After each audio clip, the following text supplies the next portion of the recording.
لو شفت حد من ولادنا ولد أو بنت بيتصرف تصرف غلط أو عليه بعض المآخذ التربوية الغير صحيحة، اوعى مباشرة تحكم على أهله إن هم معرفوش يربوه. ده قليل الرباية ودي قليلة الرباية وأهلهم معرفوش يربوهم. لأ، أولا التربية دي رزق ونصيب من عند الله سبحانه وتعالى. صحيح احنا كعباد وكآباء وأمهات لازم ناخد بالأسباب، ولكن رزقنا ان اولادنا يطلعوا صالحين ومصلحين وتمام، الحمد لله والشكر لله.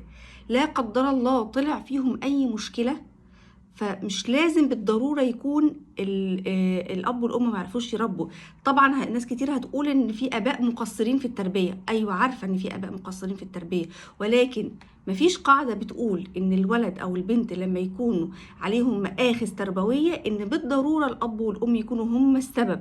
احنا لينا في سيدنا نوح المثل، ابنه كان عامل